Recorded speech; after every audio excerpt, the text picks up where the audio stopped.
The word prestidigitation literally means fast finger action. In other words, the hand is quicker than the eye.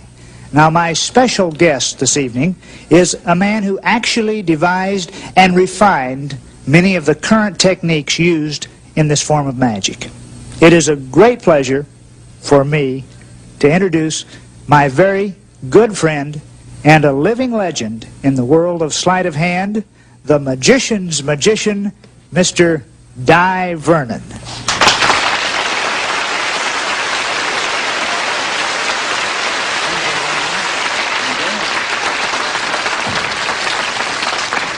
Well, ladies and gentlemen, I'm no youngster. I'm 78 years of age, and I've been studying magic for over 72 years.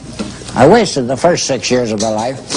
But I'm going to do a few very simple things for you. This is the oldest trick in recorded history. Dates back to ancient Egypt. Now, these are sterling silver cups, and the only peculiar thing about them is that one will pass through the other. And if you measure the inside measurement, you see they're deeper on the inside than they are on the outside. I explain everything as I go along. You can't go wrong. Now, in the old days, they used to judge a magician's skill by how well he did this trick. But they used to work at a very rapid rate of speed. Now, I'm going to do everything in slow motion so you can see exactly how it's done. And if you don't understand, I'll explain it a little later. This is ball number 1. Ball number 2. You know, every time I do this, people are suspicious. They think the ball is not actually in the hand. It really is there. It's all in the power of the mystic wand. When you spin the wand, the ball always returns to its little home again underneath the cup. Now, perhaps I worked a little too quickly. That's very kind, but if you just nod your head, that'll be all that's sufficient. Thank you very much. Now, I'm going to show you that this is real Egyptian magic, not sleight of hand. As I say, they used to work very rapidly, but I'm going to do this slowly. Now, I'd like, young lady, one of you, will you point, which cup would you like? Which one of the cups? The center one? Very well. Now, watch. I'll take the ball from the center cup. I know you don't believe this, but I'll put it on this side or this side. Which side? Which side would you like it? Over here? All right. Now, watch. That's all.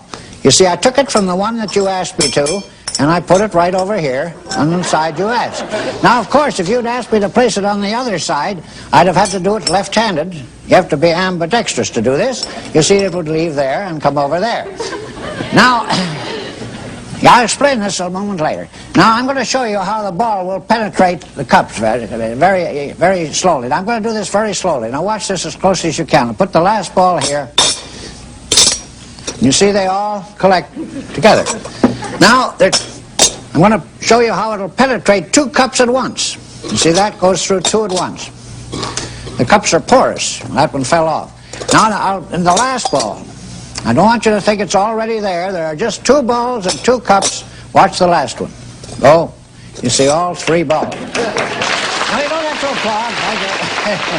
Now, I'm going to make one more maneuver with these little balls, then I'm going to show you exactly how this old swiddle is performed. Now, I'll do this very slowly. This is the last move.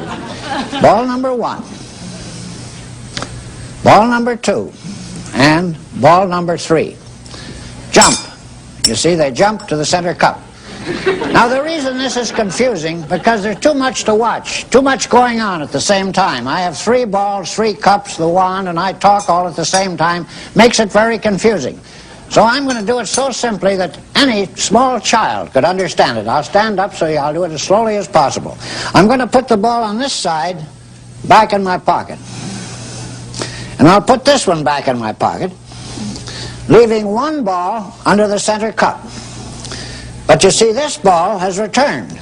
Now, the reason for that is very simple. I swindle you. See, I pretend to take it in this hand. That's called misdirection. Magicians call that misdirection. See, I only pretend to put it in my pocket. I bring it down with my little finger, with the pinky, drop it behind the cup, and see, it's not really there at all. It's behind the cup. But if I actually put it in my pocket, how many under the cup, young lady? How many do you think? That's close. 3. That's right. 3 balls. 3 balls. 1, 2, 3. Now, if I put all 3 away, and there's still a ball under the center cup, I must use 4. Well, I'm an honest magician. I do use a 4th one. You see, there's the 4th one. It's a little larger than the others, and there's one here, and there's one over here, and the last one is there. Well, that's how that's done.